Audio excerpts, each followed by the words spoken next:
The 1920s were a time of dazzling optimism. After the Great War, the world was healing, and America was leading the way. Cities glowed with new inventions: electric lights, radios, automobiles. Jazz played in every corner, and people danced as if the future itself were smiling. It was called the Roaring Twenties for a reason. Money seemed easy, and progress felt unstoppable. The factories ran day and night. Ordinary people became investors, and the stock market, once a quiet place for businessmen, became the heartbeat of a nation. In New York, the streets around Wall Street buzzed with excitement. Stock tickers rattled constantly, feeding streams of numbers into eager hands. Every rise in price meant hope, opportunity, and for some, the promise of wealth beyond imagination. Everyone wanted in. Teachers, farmers, cab drivers, even small-town families started buying shares. They called it playing the market, and it felt like a game that no one could lose. But beneath the laughter and champagne, a quieter truth began to form. Much of this new wealth wasn't real. It was borrowed. People were buying stocks on margin, paying a small amount up front and borrowing the rest. As long as prices went up, profits were easy. But if prices ever fell, the debts would come calling. America had never seen such confidence. The newspapers called it a new economic era. The old rules, they said, no longer applied. Stocks climbed to record highs. Companies that had never made a profit were valued higher than entire industries. Bankers, brokers, and businessmen all believed that the good times would last forever. And why wouldn't they? The market had been rising for years. The Federal Reserve was cautious, but quiet. Even the government believed that prosperity was permanent.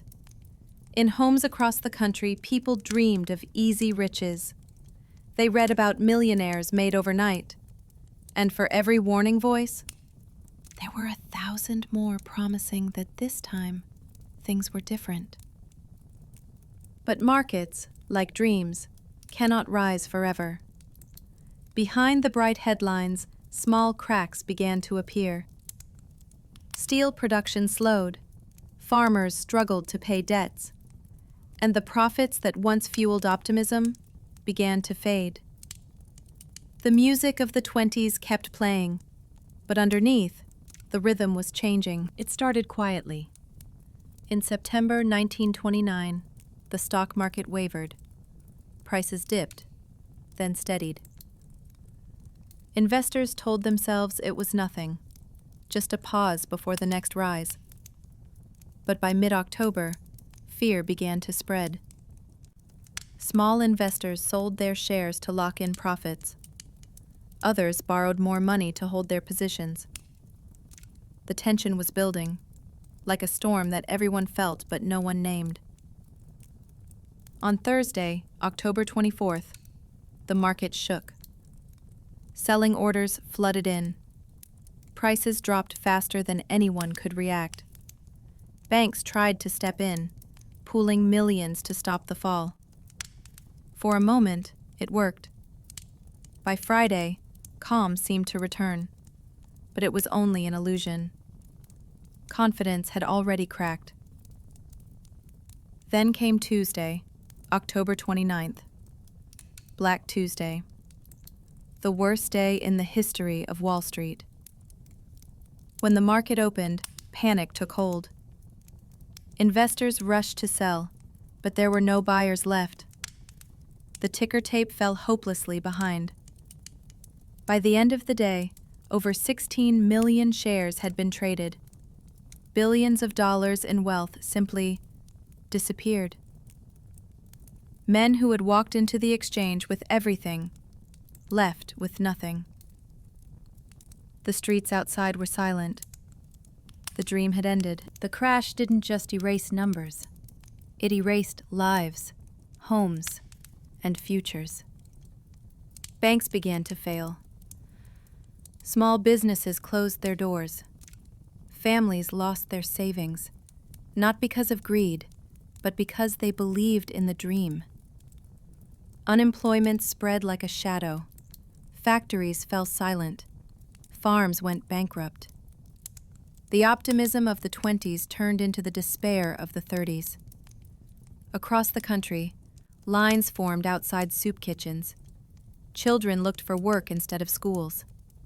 The lights that once glowed in New York dimmed, replaced by the quiet of uncertainty. But even in the darkest years, people endured. Communities helped each other. Neighbors shared food and shelter. And slowly, the spirit that had built the nation began to rebuild it once more. The Wall Street crash was not just an ending. It was a turning point. It forced the world to ask hard questions. What happens when greed outpaces reason? When faith in endless growth blinds an entire generation? Regulations would follow. New laws to protect the public and stabilize the markets. But the memory of 1929 would never fade. It became a cautionary tale told in every era that followed. Even today, echoes of that time still linger. Every surge of speculation, every bubble, every whisper of easy money, they all carry the same rhythm. The rise, the mania, the fall. The crash of 1929 wasn't just about numbers or charts. It was about people. About dreams that reached too high, and the pain of coming back down. It reminds us that the line between confidence and chaos is thinner than we think.